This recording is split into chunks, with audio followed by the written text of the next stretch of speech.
अस्सलाम वालेकुम स्टूडेंट्स, आज हम एक केस पढ़ने जा रहे हैं सिंपल हार्मोनिक मोशन का which is simple pendulum. This is very important with respect to your exams point of view. और इसमें हम देखेंगे कि किस तरह से सिंपल हार्मोनिक मोशन को हम सिंपल पेंडुलम से एनालाइज कर सकते हैं। हमने इससे पहले सिंपल हार्मोनिक मोशन को यूनिफॉर्म सर्कुलर मोशन से देखा था, उसको एनालाइज किया था। सिमिलरली हम देखेंगे कि सिंपल पेंडुलम क्या है, इसकी कंस्ट्रक्शन क्या है। First of all, what is simple pendulum? You will start with the definition. A simple pendulum consists of small heavy mass m suspended by a light string of length L fixed at its upper end। एक small heavy mess को एक string के साथ suspend कर दिया जाता है one and पे, दूसरा एंड इस स्ट्रिंग का रिजिड बॉडी के साथ अटैच कर दिया जाता है। जब इस हैवी मैस को हम किसी एक्सट्रीम पोजीशन पर ले जाकर रिलीज़ करते हैं तो ये मैस साइडवेज मूव करना शुरू कर देता है, ऑसिलेशन शुरू कर देता है। ठीक है, to and fro motion about its mean position which are called oscillations. Now इस केस में आपके पास लेंथ ऑफ द स्ट्रिंग को हमने एल से डिनोट किया है इस डायग्राम में। थीटा इज़ द एंगल, ये वो एंगल है जो ये बॉडी मेक कर रही है इस इक्विलिब्रियम पोजीशन से। जैसे ही बॉडी इक्विलिब्रियम पोजीशन से अपनी पोजीशन शिफ्ट करेगी तब एक एंगल बनेगा इक्विलिब्रियम के साथ और उस एंगल को हम थीटा बोलते हैं। जैसे ही इस बॉडी को हम इक्विलिब्रियम पोजीशन से शिफ्ट करवा के एक्सट्रीम पोजीशन पर लेकर जाते हैं, इसका वेट डेफिनेटली डाउनवर्ड्स एक्ट करता है। वेट के दो कंपोनेंट्स होंगे, M G cos theta and M G sine theta. इसका M G cos theta tension in the string को बैलेंस करने में मदद दे रहा है और साइन थीटा जो कंपोनेंट है वो इसको वापस रीस्टोरिंग फोर्स प्रोवाइड कर रहा है, जिसकी मदद से बॉडी वापस इक्विलिब्रियम पोजीशन की तरफ मूव करेगी। बॉडी इक्विलिब्रियम पोजीशन की तरफ मूव करेगी, लेकिन यहाँ आके रुकेगी नहीं, बल्कि इनर्शिया की वजह से अपनी मोशन को कंटिन्यू रखते हुए सेकेंड इक्विलिब्रियम पोजीशन की तरफ चली जाएगी,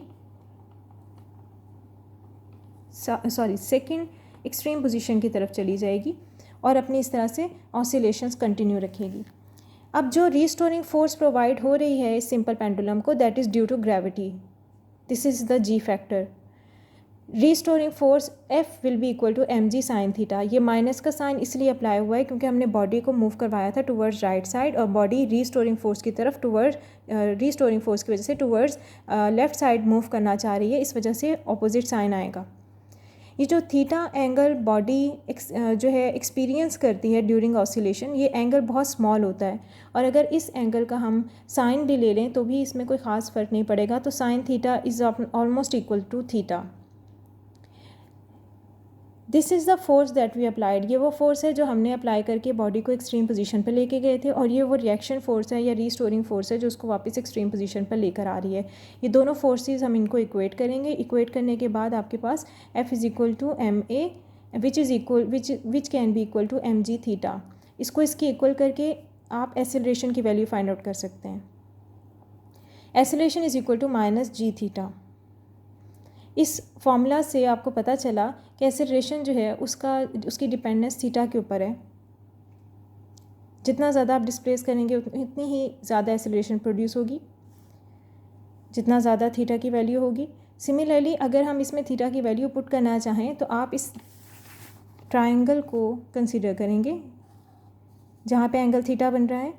तो sine theta is equal to perpendicular over hypotenuse. तो perpendicular is X and hypotenuse is L, so theta will be equal to X over L. Theta की जगह पे हम एक्स ओवर एल पुट कर देंगे, आपके पास एक्सेलरेशन की वैल्यू आ गई माइनस जी एक्स ओवर एल। यहाँ पे आप देख सकते हैं कि जी कांस्टेंट क्वांटिटी है, 9.8 मीटर्स पर सेकंड स्क्वायर इसका जो है इसकी क्वांटिटी होती है। एल जो है आपका स्ट्रिंग है, स्ट्रिंग की लेंथ है विच इज़ ऑल्सो कॉन्स्टेंट।